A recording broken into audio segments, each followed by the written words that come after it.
Di era digital ini, kepercayaan dan keamanan menjadi hal yang paling mendasar. Ketika data menjadi landasan berbagai keputusan dalam kehidupan sehari-hari, mulai dari layanan publik hingga aktivitas ekonomi, maka kita memerlukan sistem yang mampu menjamin keamanan dan keaslian informasi. Inilah yang mendorong dunia mulai beralih pada satu bentuk teknologi pencatatan baru yang lebih transparan, lebih efisien, dan lebih tahan terhadap manipulasi. Teknologi itu dikenal sebagai blockchain.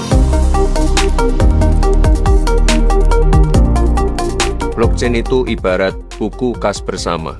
Setiap kali ada transaksi atau aktivitas, catatannya langsung masuk ke dalam buku itu. Tapi bedanya, buku ini tidak bisa dihapus, tidak bisa diubah, dan bisa dilihat oleh semua yang ikut mencatat.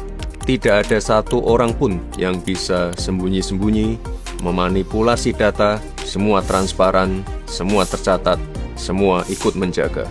Inilah yang disebut teknologi pencatatan yang aman, transparan, efisien, dan terdesentralisasi. Tidak lagi tergantung pada satu server atau satu lembaga. Semua pengguna ikut menjaga, dan itu artinya data tidak bisa diambil diam-diam, tidak bisa disalahgunakan.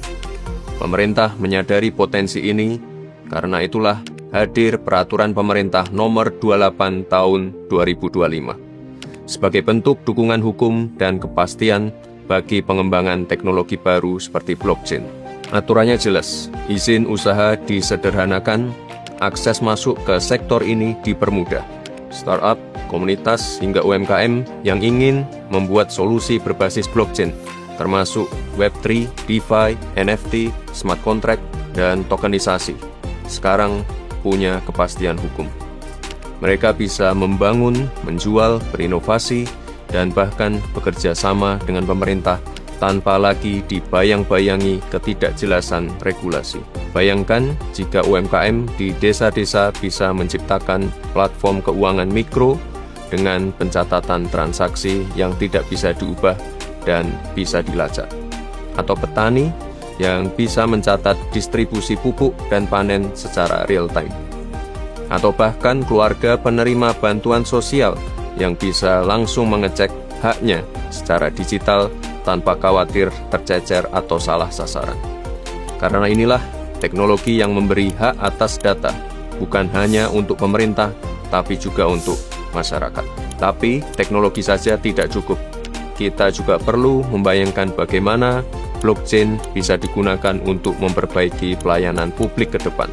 Bayangkan jika kartu keluarga, akta kelahiran, surat kepemilikan kendaraan, hingga surat tanah disimpan dalam sistem yang hanya memiliki satu versi asli yang sah, tidak bisa diubah, dan bisa diakses dengan aman kapan saja.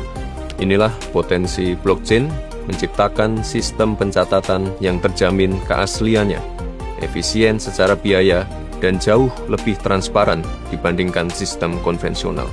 Blockchain bukan sekedar teknologi, ia adalah ekosistem yang hidup dengan aturan, nilai, dan sistem tersendiri. Saat dunia bergerak cepat ke arah ini, dan banyak negara yang telah melangkah lebih dulu, baik dengan membangun sistem layanan publik, identitas digital, hingga tata kelola dokumen berbasis blockchain, maka Indonesia harus segera beradaptasi pada teknologi blockchain ini. Melalui PP Nomor 28 Tahun 2025, pemerintah mulai menyiapkan arah kebijakan atau roadmap yang lebih jelas sebagai bagian dari visi besar hilirisasi digital. Kalau dulu kita bicara soal kedaulatan data, sekarang kita bicara sistem yang menjaga data itu agar aman, adil, dan memberi manfaat sebesar-besarnya bagi masyarakat. Seperti yang sering ditegaskan oleh Bapak Presiden Prabowo, hanya dengan menguasai sains dan teknologi, kita bisa melompat dari kemiskinan menjadi bangsa yang maju dan berdaulat. Khususnya, kita di zaman kita sekarang adalah sains dan teknologi harus kita kuasai. Di dunia modern ini, hanya dengan sains dan teknologi, kita bisa menghilangkan kemiskinan. Kita bisa menjadi negara maju, negara modern. Namun, transformasi ini tidak bisa berjalan sendirian. Dibutuhkan visi, kolaborasi, dan keberanian untuk mengadopsi cara berpikir yang baru. Pemerintah perlahan membuka jalan, memberi ruang bagi inovasi, dan menyiapkan kerangka strategi agar ekosistem ini tumbuh sehat dan inklusif. Sekarang saatnya semua pihak bergerak bersama, mulai dari pengembang teknologi, komunitas digital, hingga pelaku usaha, serta pemangku kebijakan. Karena semakin awal kita menanam pondasi, semakin kokoh posisi kita dalam menghadapi masa depan. Blockchain adalah peluang strategis dan Indonesia memilih untuk tidak ketinggalan.